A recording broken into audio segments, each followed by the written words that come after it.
우리 지역의 다양한 이슈와 현안들을 심층적으로 풀어보는 헬로 이슈 토크입니다.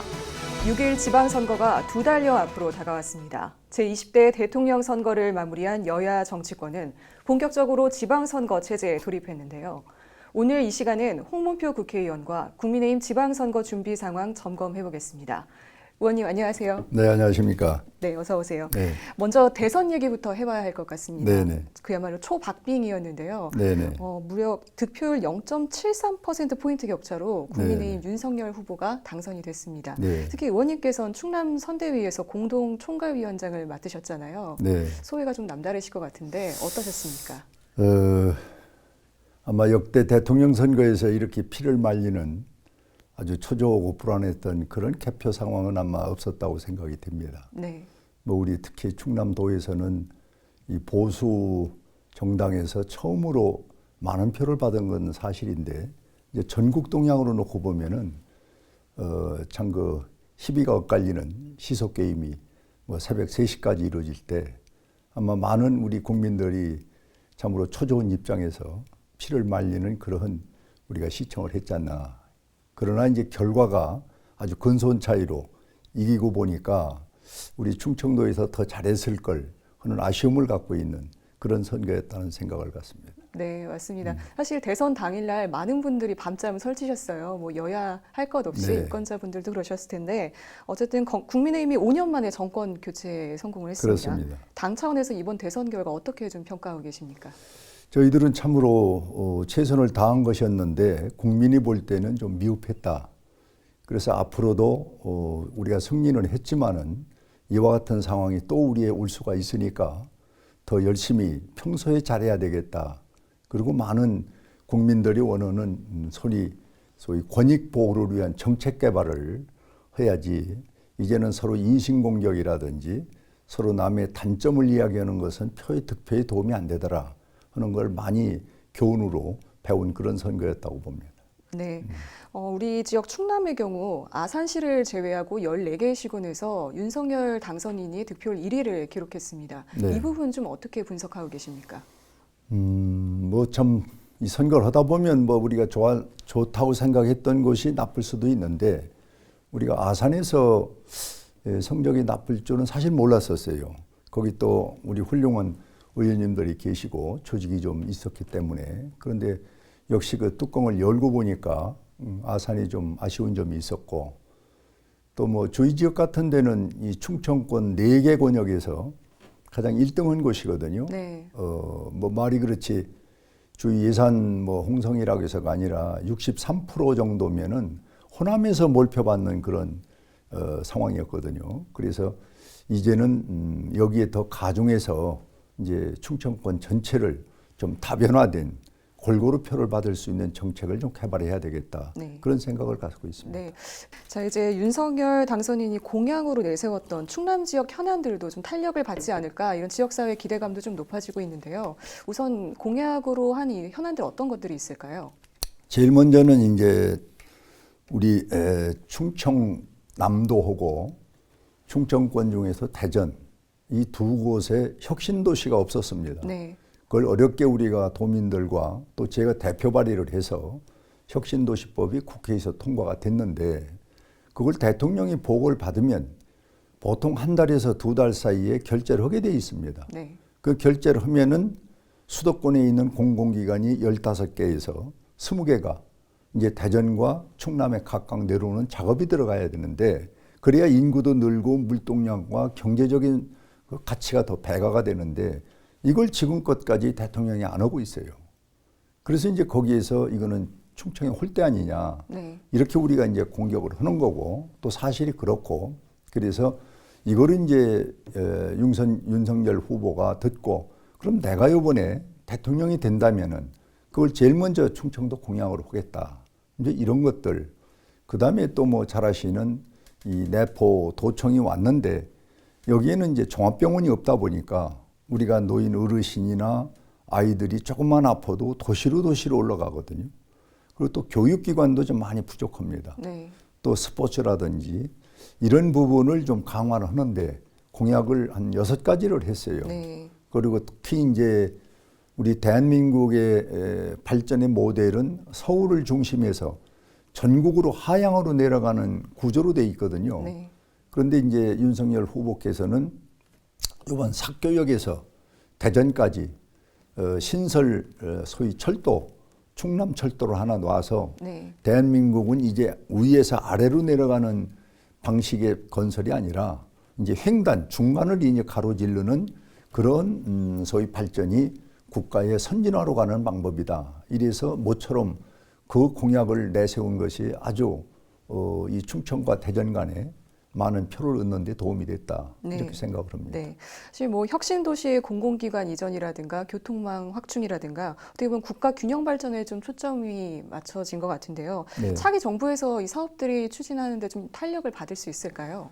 저는 받는다고 보고요. 네. 왜 그러냐면은 이제 윤석열 이 대통령의 이제 그동안의 언변이나 약속이나 이것을 지키기 위해서 지금 뭐 청와대를 이전하는 부분 같은 것도 어느 분들은 속도가 빠르다 뭐 이런 부분도 있는데 그 약속을 한 걸 지키지 않고 오늘 나가면 내일 가서는 또 안 되거든요. 네. 그래서 저분은 약속을 한 것은 지키는 그런 스타일이었고 그런 어떤 식으로 해야 또 윤석열 대통령으로서의 가치가 있지 또 과거 정부처럼 말만 해놓고 약속을 안 지키면은 또 국민에게 실망 줄 거 아니냐. 그래서 약속을 지킨다는 전제에서 아마 충청권 발전도 상당히 획기적으로 전 되리라고 생각을 갖습니다. 네, 기대해 보겠습니다. 네네. 자, 이제 지방선거 얘기를 좀 해볼 텐데요. 네네. 오늘 6월 1일이죠. 한 2달 정도밖에 안 남았습니다. 국민의힘에서는 지방선거 지금 어떻게 준비하고 계십니까? 저희들은 뭐 지금 구체적인 어떤 안을 지금 이 자리에서 다 얘기할 수는 없고요. 단지 이제 우리 당이 갖고 있는 기본적인 정체성, 문재인 정부가 그동안에 자유민주주의에 대해서 상당히 흔들고 그리고 뿌리가 좀 뭔가 균형을 잡지 못했던 또 시장경제가 상당히 파괴된 이런 걸 복원을 하고 또 그런 공약을 내놨습니다. 그리고 이제 앞으로는 우리 당이 갖고 있는 소위 뭐 정치적으로 또 실직 생활에 필요한 공약이 여러 개가 있거든요. 정책들이. 그거를 이제 나머지 시군까지 우리 충남 본부에서 또는 중앙에서 직접 현장에 가서 설명하는 네. 그런 그 소위 네트워크의 실질적인 생활 정치를 행동으로 보여주는 그런 노력을 하려는 계획을 아주 촘촘히 가지고 있습니다. 네, 사실 국민의힘 입장에서는 이 대선 기세를 몰아서 지방선거까지 이어갔으면 좋겠다 이런 바람이실 것 같은데 어떤 좀 전략이 있으실까요? 뭐 특별한 전략은 없고요. 과거에 이제 역대 정부들이 보면은 보통 대통령 선거 끝나고 짧은 것은 이제 뭐 2달, 또 많은 것은 6개월 후에 이제 지방선거를 치렀습니다. 쭉 우리가 기록을 보면은 그쪽마다 이제 집권당 한 그쪽이 한 30% 많은 거는 한 50%씩 더 유리한 방향으로 갔던 건 사실이에요. 그러니까 대통령의 그 당선된 열기가 지방선거까지 이어가는 그런 경우가 우리가 쭉 역사적으로 보면 많이 있는데 우린 그것을 믿을 게 아니라 아까 얘기한 대로 우리 충청권에 맞는 지역에 맞는 이 공약을 생활정치라는 개념으로 정치도 이제 생활화해야지 꼭 무슨 선거 때가 돼서 표 달라고 하는 것은 안 된다. 네. 그런 생활정치의 방식으로 정책을 홍보하고 우리가 지역민을 찾아가는 그런 소위 선거 방법의 계획을 나름대로 갖고 있는데 여기서 뭐 다 공개할 수는 없습니다. 네. 네. 알겠습니다. 지금 뭐 지방선거 예비 후보자 등록이 진행되고 있는데요. 뭐 네. 의원님 지역구의 경우 저희 지금 녹화일 기준인 3월 24일로 보면 뭐 군수, 도의원, 군의원 예비 후보로 뭐 홍성은 지금 모두 11명 그리고 예산이 12명이 등록을 했습니다. 지금 지역 분위기는 좀 어떻습니까? 아주 열기가 뜨겁습니다. 네. 지금 말씀하신 대로 예산은 우리가 마감을 해보면 알지만은 한 25명 정도가 각 분야에서 가축 경쟁을 할 것 같고 네. 홍성도 한 7분 정도 이렇게 예상을 하는데 아직 등록을 마치지 않은 분도 계시거든요. 그래서 그분들이 지금 아주 맹활약을 하고 계신데 전부 이제 우리 지역 발전을 위해서 또 고향 발전을 위해서 할 분들이기 때문에 제가 아주 어떤 은신의 폭이 상당히 좁습니다. 지금은 이제 빨리 공공성을 띈 그런 공개적인 경쟁에서 이제 후보가 되시면은 제가 더 열심히 이제 그분들과 함께 할 그런 계획을 갖고 있습니다. 네. 자, 이번에는 홍성과 예산 쪽 단체장 선거 얘기를 좀 이어가겠습니다. 먼저 홍성 군수 선거는 현역인 지금 김석환 군수가 3선으로 임기를 마치게 됩니다. 그 24일 기준 제가 보니까요. 홍성 군수 예비 후보에 모두 4명이 등록을 했더라고요. 국민의힘에서 어떤 승리 전략을 갖고 계신지요? 여기도 사실은 5번으로 저는 예상을 하고 있는데요. 한 분이 아직 등록을 안 하신 것 같은데 저는 뭐 딴 게 없습니다. 이 5분들이 그동안의 면면을 보면은 거기서 군수도 하신 분이 있고 의장을 또 다 하셨고 네. 군의 의장을 그래서 그 지역을 뭐 손금보도 다 보는 분들이에요. 이렇게 그 지역을 알고 정책을 알고 이러고 이제 정당이 갖고 있는 주체성을 함께 간다면은 저는 뭐 승리할 수 있다고 봅니다. 그래서 이제 정권을 잡은 정당에서 그 주체성이 흔들려서 표를 받기 위해서 그냥 포퓰리즘으로 하는 이건 이제 국민들이 판단하거든요. 그래서 우리 윤석열 후보 또 윤석열 대통령은 이제 그런 기조를 변함없이 집권당으로서 또 당당한 대통령으로서 지역도 이제 원칙을 세우면 원칙대로 간다. 그런 것을 지금 홍성에 있는 후보들은 열심히 숙지하고 있고 또 예산도 똑같이 마찬가지입니다. 그래서 그런 걸 우리는 학습을 많이 했어요. 네. 그동안에. 네. 자, 이제 예산군수 선거 얘기를 해볼 텐데요. 얼마 전에 황선봉 예산군수가 불출마를 선언했습니다. 네. 사실 그 현직 3선 출마가 당연시됐던 분위기여서 굉장히 깜짝 발표였는데요. 사전에 의원님과 어떤 얘기들이 오고 갔습니까? 어제 황선봉 군수께서 소위 기자회견을 하고 서울 국회를 올라섰어요. 네. 그래서 제가 만났습니다. 네네. 저도 참 큰 충격이었죠. 그 전에 이제 저는 감지는 좀 하고 있었어요. 네. 그래서 그렇게 하면 안 된다는 당위성 설명을 제가 한 바가 있는데 어쨌든 자기로서도 뭐 결심을 가진 것을 하겠다는 의지를 끝까지 결국 어제 결행을 했거든요. 충격을 많이 받았다는 말씀을 드리고 그리고 이 문제는 저는 지금 모든 사람들이 선거를 앞두고 믿지를 않을 거예요. 네. 첫째, 이분의 생각은 내가 국민의힘의 예산 군수로서 대통령을 만드는데 난 최선을 다했다. 그건 결과가 말하거든요. 63%가 나왔으니까. 그 다음에 지역 발전도 뭐 홍문표 의원이 도와줘서 자기 95% 이상 자기가 계획했었던 그런 지역 발전을 성공리에 지금 맞추고 있다. 네. 그런데 더 이상 내가 한 번 더 하는 건 이제 개인의 어떤 영달인데 그것은 나는 여기서 좀 적었으면 좋겠다. 네. 단지 가족과의 약속, 자기의 마음속으로 이선만 하고 그만두겠다. 이런 충심을 좀 알아달라는 거죠. 그런데 이제 요번에 아까 말씀한 대로 대통령 선거에서 충청권에서 가장 많이 받은 지역이고 또 그분이 갖고 있는 품성과 정책을 잘했고 그러면 요번에 등록만 하면 당선이거든요. 그런데 이분이 갑자기 그만두니까 많은 의혹을 갖는 거예요. 그쵸. 사람들이. 네. 그래서 제가 지금 말씀드린 그 진정성 그거를 내가 어제도 본인이 좀 얘기를 많이 해라.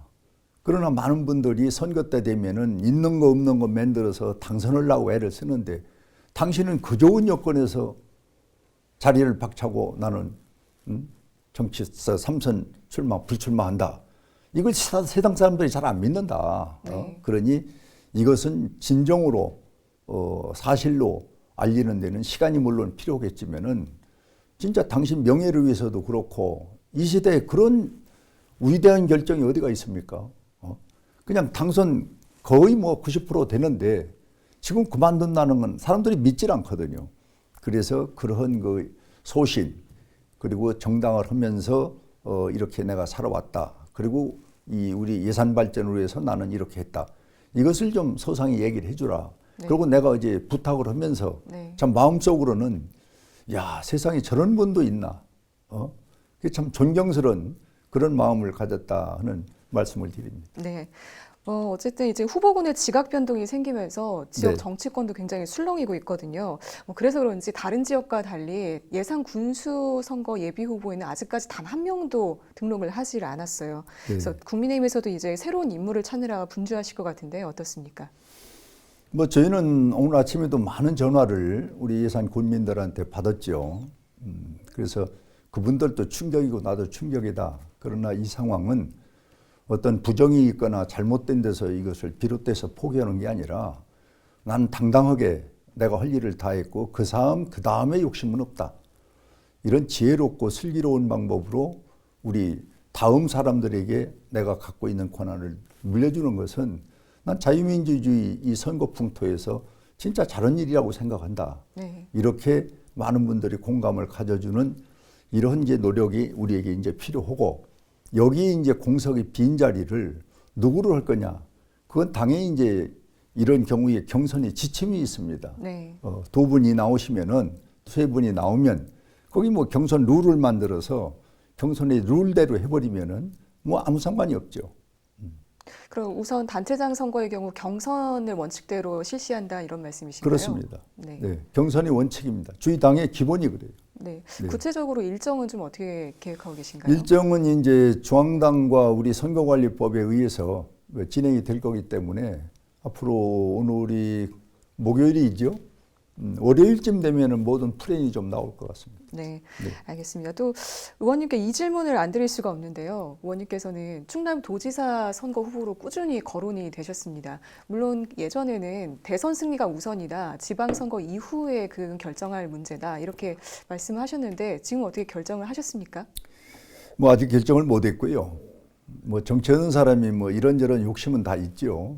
그런데 대선 전에 내가 뭘 한다는 거는 우선 경우에 맞질 않지 않습니까? 그래서 대선 이기고 보자 하는 것이 저의 총체적인 그동안의 답이었고 네.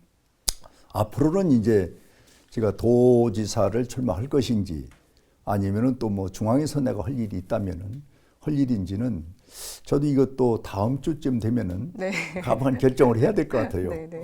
여러 가지 상황이 지금 도래해서 진행되고 있는 걸 봐서는 저보다 훌륭한 분들이 뭐 중앙이나 또 이 도에서도 많이 계시니까 또 상의도 좀 하고 또 당과 협의도 해서 그래서 요번에 누가 나오든 이 윤석열 대통령 이 고향 충청도 여기서는 당연히 도백을 먹어야 할 거 아닙니까? 그래서 우린 그런 사명감이 있어요. 그냥 나오는 것이 아니라 이 윤석열 대통령을 적극적으로 지지할 수 있고 충청의 아들 대망론이 성공한 우리 충남 충청권은 요번 대전이나 요 충남 같은 데는 도지사 시장을 먹어야 된다. 그러기 위해서는 우리 당원과 우리 국민들에게 많은 노력을 해서 우리가 표를 받는 방법밖에 없다 해서 일단 중앙당과 그건 긴밀히 협조를 해서 결정을 할 겁니다. 네, 의원님 답변 듣기가 상당히 힘드네요. 네. 자, 지금까지 뭐 대선 결과도 분석해보고 지방선거 전망도 해봤는데요. 끝으로 우리 충남도민과 시청자 여러분께 한 말씀 해주시죠. 네, 우선 충남방송 시청자 여러분들에게 감사를 드립니다. 가끔 제가 종종 나와서 우리 충청도 현안 문제 그리고 국정의 문제를 얘기할 수 있는 기회를 주시고 들어주시는 우리 충남방송 시청자 여러분들에게 감사를 드리고 충남도민은 항상 지혜롭고 용기가 있었습니다. 이번에도 윤석열 후보 어려웠지만은 아주 의견을 모아 줘서 역대 이래로 보수 정권이 충남에서 이렇게 많이 표를 받은 적이 없습니다. 참으로 감사하다는 말씀 드리고 특히 예산홍성 우리 지역구에서 충청권 전체에서 1등한 데 대해서 더욱 예산홍성 군민에게 감사를 드립니다. 고맙습니다. 네, 의원님 여야를 떠나서 오늘 이렇게 나와주셔서 우리 유권자분들이 지역 선거에 대해서 더 관심을 가질 수 있는 계기가 되었던 것 같습니다. 오늘 말씀 고맙습니다. 고맙습니다. 네, 이번 지방선거는 대통령 선거 이후 3개월 만에 치러지다 보니 상대적으로 관심이 떨어진다는 얘기도 나옵니다. 하지만 유권자 한 명이 뽑아야 할 후보가 많기 때문에 대선만큼 중요한 선거인데요. 저희 헬로 이슈토크에선 앞으로 각 정당의 준비 상황과 후보자 현황 계속해서 전해드리겠습니다. 오늘 준비한 소식은 여기까지입니다. 시청해주신 여러분 고맙습니다.